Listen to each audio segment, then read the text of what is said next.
Welcome to steno with पूर्णिमा। अगर आप इस चैनल पर नए हैं तो प्लीज़ चैनल को सब्सक्राइब करें। यहाँ आपको daily stenography dictation practice provide की जाती है। चलिए शुरू करते हैं। डिक्टेशन 80 वर्ड पर मिनट की स्पीड से बोली जाएगी। डिक्टेशन 5 सेकंड बाद स्टार्ट होगी।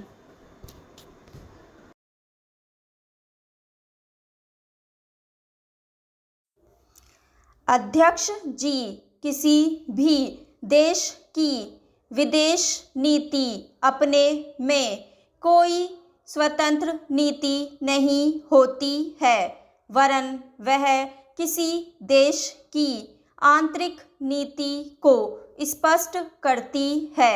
उदाहरण के लिए हम अमेरिका को ले सकते हैं। उसने अपने यहाँ अधिक अन्न पैदा किया और जब उसके पास अनाज फालतू बच गया तब वह अपने बकाया अनाज की बिक्री के लिए ऐसे देशों की तलाश करने लगा जो उधार पर माल ले सकते हो। किंतु हमारी आंतरिक नीति ने यह तय किया कि खर्चीले ढंग से सरकार चलाएंगे और स्वदेशी मुद्रा की कोई राशि हमारे पास नहीं बचेगी। हमने कर भी लगा दिए और मुद्रा प्रसार भी कर दिया। कुछ संकट पड़ने के बाद इस बात की आवश्यकता को नहीं समझा कि उस पैसे का कहीं अन्यत्र उपयोग कर सके। श्रीमान, मुझे माननीय प्रधानमंत्री जी के इस कथन पर दुख होता है कि दुनिया के अमीर और गरीब देशों का अंतर लगातार बढ़ता जा रहा है। मैं उनसे यह पूछना चाहती हूँ कि भारत की विदेश नीति ने उस अंतर को घटाने की क्या कोशिश की है?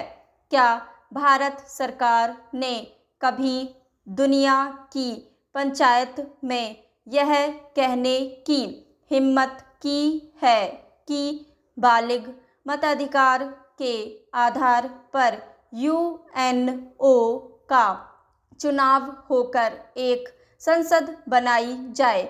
और क्या आप में यह देखने की हिम्मत है कि फौज के हिसाब से कर लगा कर एक विकास का खाता खोल दिया जाए?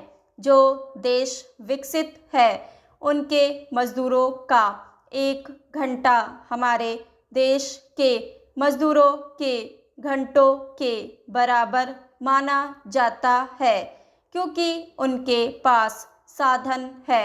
इसीलिए यह अंतर और भी बढ़ता चला जा रहा है।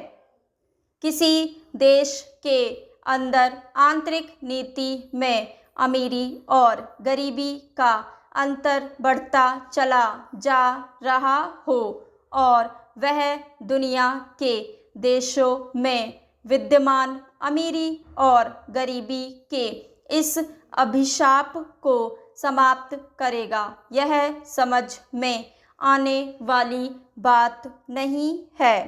अब मैं आपका ध्यान एक और बात की ओर दिलाना चाहती हूँ।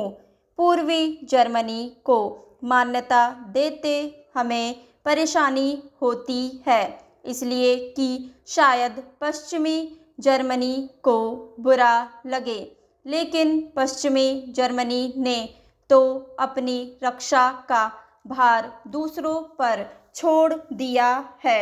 उसने अपनी पूरी शक्ति इस बात पर लगा दी है कि अधिक से अधिक उत्पादन किया जाए। आपने जो समय दिया उसके लिए मैं आभार प्रदर्शन करता हूँ और आपका धन्यवाद करता हूँ।